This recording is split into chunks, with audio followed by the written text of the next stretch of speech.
बिस्मिल्लाहिर्रहमानिर्रहीम। अस्सलामु अलैकुम वरहमतुल्लाहि वबरकातुहू।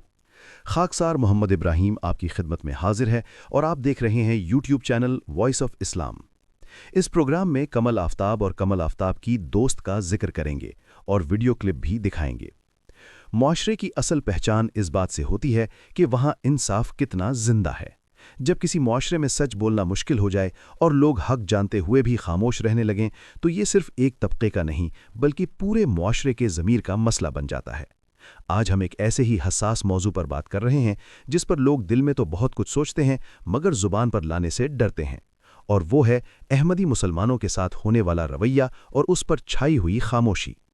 ये बात बज़ाहिर बहुत सादा लगती है कि वो नमाज रोज़ा की बहुत पाबंद थी, मगर इसके अंदर एक बहुत बड़ा सवाल छुपा हुआ है। एक ऐसी लड़की जो 5 वक्त की नमाजी हो, रोज़े रखती हो, दीन पर अमल करती हो, उसका किरदार किसी भी नेक मुसलमान जैसा हो बल्कि बाज़ औक़ात उससे भी ज़्यादा मजबूत हो, मगर जैसे ही उसकी शनाख्त अहमदी के तौर पर सामने आए तो मुआशरा उसे फ़ौरन बदल कर देखने लगे, तो ये हमारे रवैयों पर एक बड़ा सवालिया निशान है। इसी हकीकत को एक वाक़े के ज़रिए समझा जा सकता है जिसे कमल आफ्ताब ने बयान किया। वो बताती हैं कि उनकी एक करीबी सहेली थी जो निहायत दीनदार थी। वो नमाज की सख्ती से पाबंद थी, यहाँ तक कि अगर कभी कमल आफ्ताब कहती कि बाहर हैं बाद में क़ज़ा कर लेना तो वो फ़ौरन जवाब देती कि नहीं, मैं इसी वक्त नमाज पढ़ूंगी। ये एक ऐसा रवैया है जो दीन से सच्ची वाबस्तगी को ज़ाहिर करता है। कमल आफ्ताब खुद तस्लीम करती हैं कि उनके घर में भी नमाज पढ़ी जाती है, मगर उनकी वो सहेली इबादत में उनसे भी ज़्यादा पाबंद थी। मगर जब एक दिन उस सहेली ने बताया कि वो अहमदी है तो एक लम्हे के लिए खामोशी छा गई। कमल आफ्ताब कहती हैं कि शुरू में उन्हें इस बात का इल्म ही नहीं था, इसलिए उनके लिए ये एक नॉर्मल बात थी कि कोई भी किसी भी मजहब से ताल्लुक़ रख सकता है, इसमें क्या फ़र्क पड़ता है। वो ये भी कहती हैं कि जब तक उन्हें मालूम नहीं था वो उसे सिर्फ एक अच्छी, दीनदार और बाअखलाक लड़की समझती थीं, मगर जैसे ही ये हकीकत सामने आई मुआशरती सोच और माहौल का दबाव महसूस होने लगा। यहाँ एक और अहम पहलू सामने आता है। कमल आफ्ताब ने खुद एतराफ़ किया कि वो प्रोग्राम में इस मज़हब का नाम लेने से हिचकिचा रही थीं क्योंकि एक खौफ मौजूद है कि कहीं इस पर रद्द अमल ना आ जाए। उन्होंने ये भी कहा कि हमारे मुआशरे में इस मज़हब को बुरा समझा जाता है, हालांकि उनकी अपनी ज़ाती मुशाहिदा इसके बरक्स था। ये तज़ाद इस बात को ज़ाहिर करता है कि हम अक्सर सुनी सुनाई बातों पर यकीन कर लेते हैं बग़ैर खुद तहक़ीक़ किए। जब कमल आफ्ताब ने ये बात घर में बताई तो उन्हें सख्त रद्द अमल का सामना करना पड़ा, हत्ता कि डांट डपट और सख्त अल्फाज भी सुनने पड़े। ये वो रद्द अमल है जो सिर्फ इस बात की बुनियाद पर था कि उनकी दोस्त अहमदी थी, हालांकि उसके किरदार में कोई खराबी नहीं थी। ये वो मकाम है जहां हमें रुक कर सोचना चाहिए कि क्या हम वाकई इंसाफ कर रहे हैं या सिर्फ मुआशरती दबाव के तहत फैसले सुना रहे हैं। यहाँ पे पहले कमल आफ्ताब की वो वीडियो क्लिप सुनते हैं, फिर आगे बात करते हैं। घर बैठी हुई है, बेड पे, मैं भी बैठी हुई हूँ। मैं कहूँगी क्या खाना है तूने? कहती वो कुछ भी कर दे, मैंने तेरे से बात करनी है। ऐसे पर्दा नीचे हुआ कमरे का। मैंने कहा हाँ बता। कहती यार कमल, तू मुझे कभी छोड़ेगी तो नहीं? मैं कहा पागल है, मतलब क्यों छोड़ूंगी भाई तुम्हें, क्यों छोड़ूंगी? मैं नहीं छोड़ूंगी तुम्हें, मतलब हमारे में ऐसी कोई है ही नहीं, क्या छोड़ना है? कहती यार कमल, मैं ना इस मजहब से बिलोंग करती हूँ। वो मजहब मैं उसका नाम नहीं लूंगी क्योंकि वो बुरा समझा जाता है, हम मुस्लिम्स के लिए वो बुरा समझा जाता है, और मुझे नहीं पता था, प्रॉमिस मुझे नहीं पता था। और आप यकीन मानेंगे जलाल भाई, मेरे घर में भी नमाज पढ़ते हैं, लेकिन बाकायदगी से घर में पढ़ते हैं, लेकिन वो मेरी ऐसी दोस्त थी कि मतलब मैं उससे इंस्पायर हुई। हम लोगों ने कहीं आउटसाइड जाना तो मैंने कहना कि मैं घर आके कज़ा करके पढ़ लूंगी, लेकिन वो बंदी कहती थी मैं उसी टाइम पढ़ रही हूँ नमाज।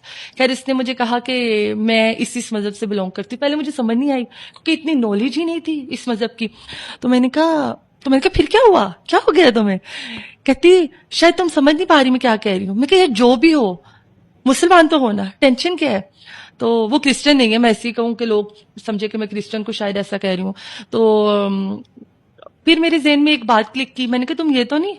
कहती हाँ। मैं चुप होगी। अच्छा मुझे मसला नहीं था, मैं चुप होगी, मैं ऐसे गुमसुम। मैं बाहर गई हूँ, पानी पिया है, अंदर आके बैठी हूँ, वो कह रही है खाना खाए। मैं कहा भूख तो नहीं है अब मुझे, अब कैसे खाना खाए? फिर उसके बाद वो घर चली गई।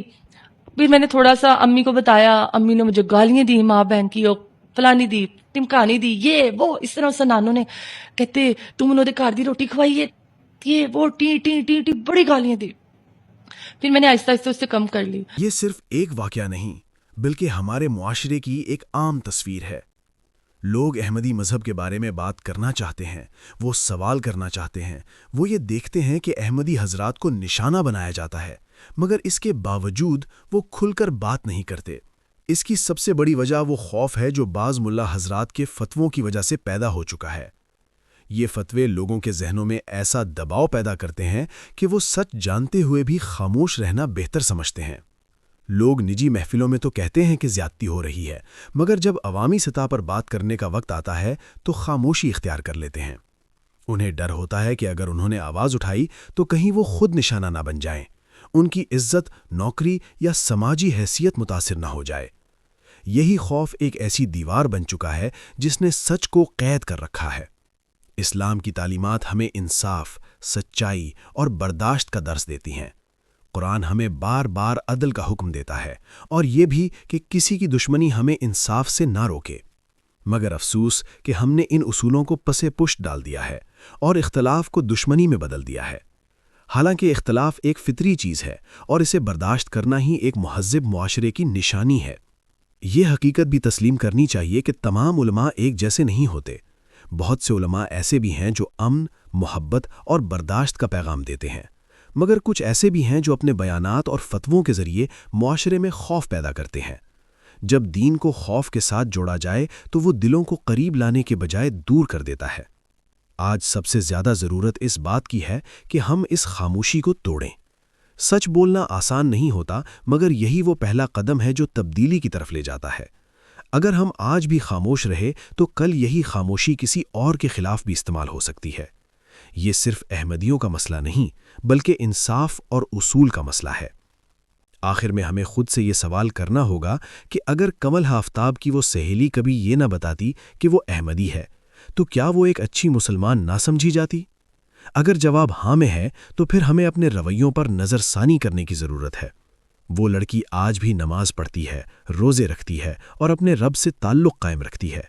فرق صرف یہ ہے کہ معاشرہ اسے قبول کرنے میں ہچکچاہٹ محسوس کرتا ہے۔ لوگ آج بھی احمدی مسلمانوں کے بارے میں بات کرنا چاہتے ہیں، ان کے ساتھ ہونے والی زیادتی پر آواز اٹھانا چاہتے ہیں، مگر ملا حضرات کے فتووں کی وجہ سے ڈر جاتے ہیں۔ سوال آج بھی وہی ہے، کیا ہم سچ کے ساتھ کھڑے ہوں گے یا خوف کے ساتھ؟ فیصلہ ہمیں خود کرنا ہے۔ اللہ ہمیں حق کو پہچاننے، سچ بولنے اور انصاف کے ساتھ کھڑے ہونے کی توفیق عطا فرمائے۔ آمین۔ دوستو، اگر آپ اس چینل پر نئے ہیں یا آپ نے ابھی تک اس چینل وائس آف اسلام کو سبسکرائب نہیں کیا تو اس چینل کو لازماً سبسکرائب کر لیں اور ساتھ موجود بیل آئیکن کو بھی پریس کر لیں تاکہ اس چینل پر آنے والی ہر نئی ویڈیو آپ کو بذریعہ نوٹیفیکیشن بآسانی مل سکے۔